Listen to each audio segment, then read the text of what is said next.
Well, looks like I'm doing a voiceover today. Ooh, so scary. Spring sure is nice, huh? With the sun bursting out of the clouds these days. Sure has been a while.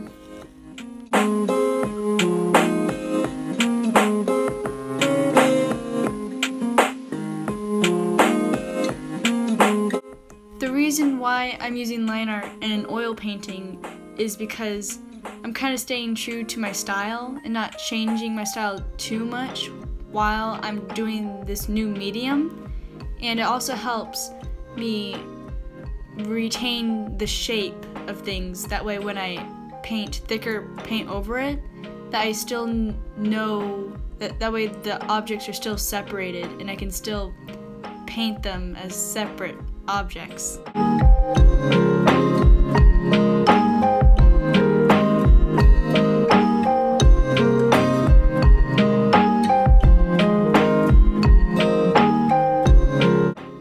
The reason why I'm doing an underpainting for an oil painting is because I'm trying to plan out my values for the shape for the subject, and that can help me later on when picking colors of what tone I want to be. That way things don't get muddy and they blend in. So I would still be able to maintain that contrast to know if something needs to be lighter or darker to show it off more in the painting, to be the main subject, or be somewhere else in the background.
The original idea for this whole entire painting came from my papa, my dad, and he said that it should be a redhead girl with freckles, with a bun on top, and the hair spewing out, and there being flowers. And I thought that was a great idea. And so steps to work towards that idea, to paint it, I took a picture of myself in the pose and try to fit that character in it, of the girl having her head on her hand. And then I also pinned pins on Pinterest for the hair and the freckles because I've never really painted it before, especially in oils. And so using references was really helpful during this piece.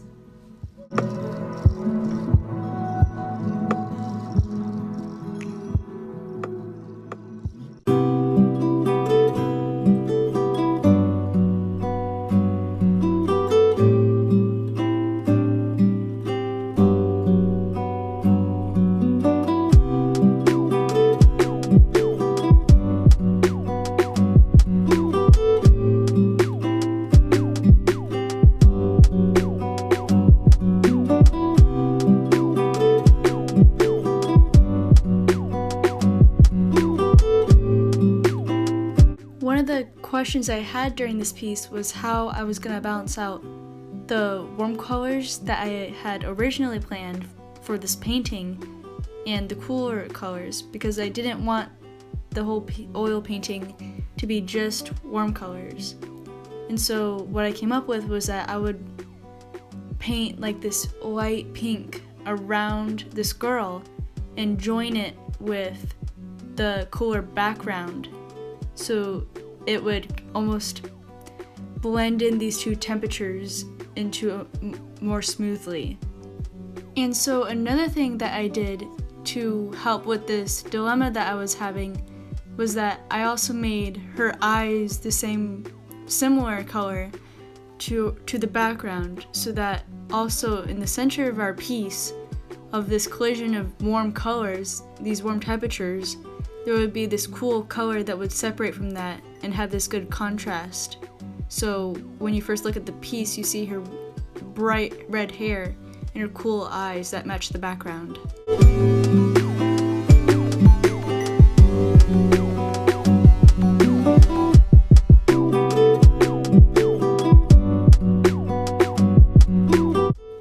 You can tell the days I had my hair down when my hair gets in front of the camera, so sorry about that.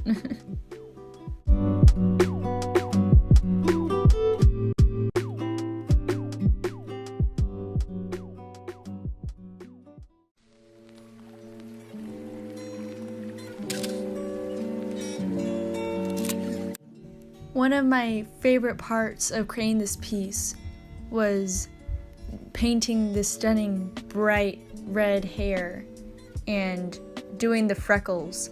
Although I could have executed them a lot better, but doing the hair, just finding how I was going to do the highlights and the shadows and the strands was definitely fun.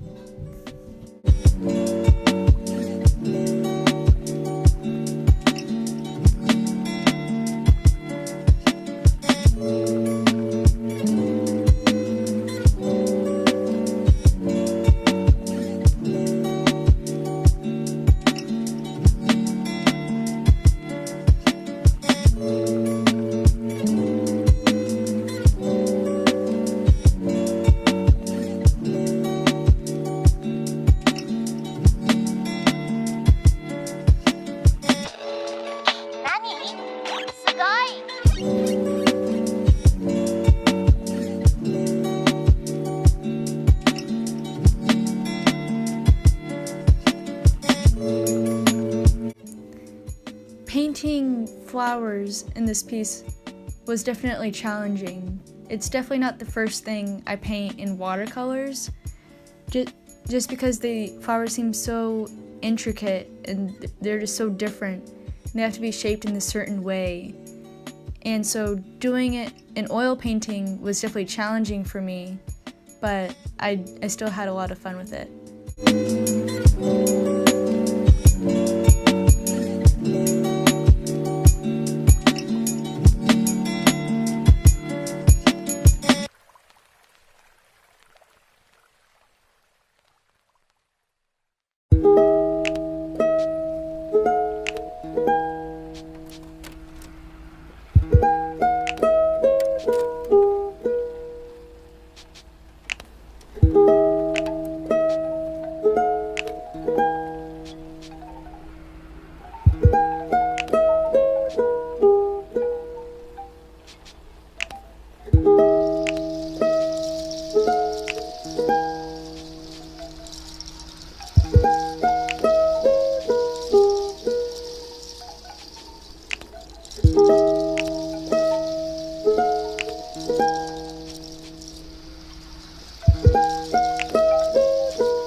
Working on this background was definitely a lot of fun.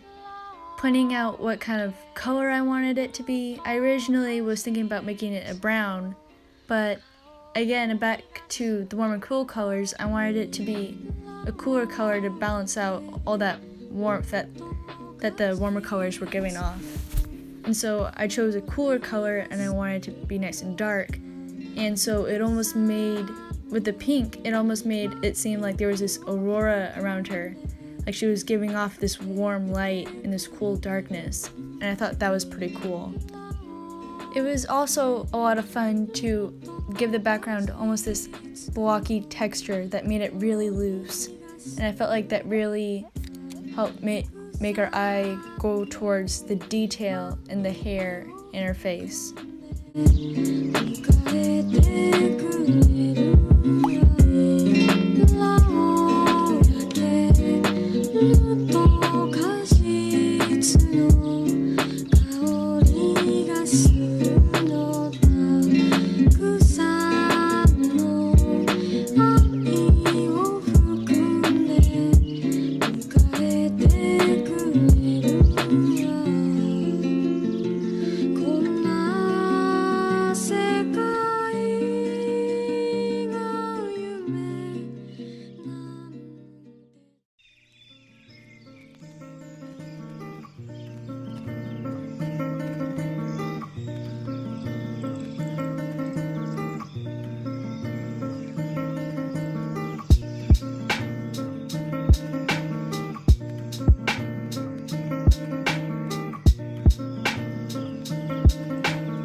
One of my most favorite parts of painting this whole entire piece was adding all these cute little dots, these little sparkles in the background.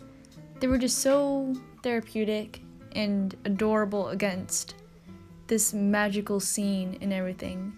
And to achieve this look, I painted all the dots onto the can on this dark color and kind of blended it out and into this dark paint, as you can see.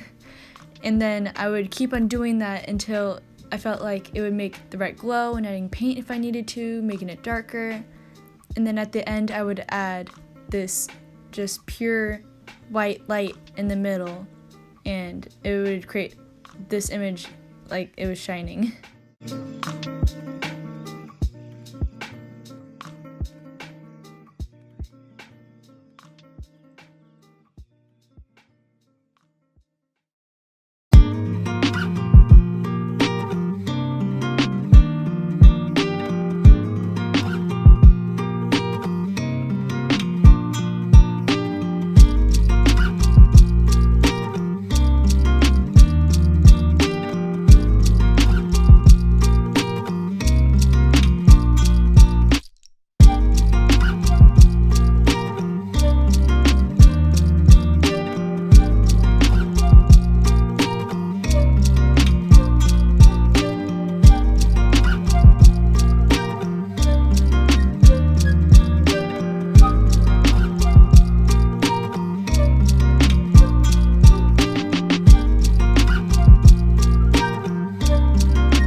Man, those long strands I was trying to make, I knew would either make or break this piece, and I felt like they broke it, but I don't know.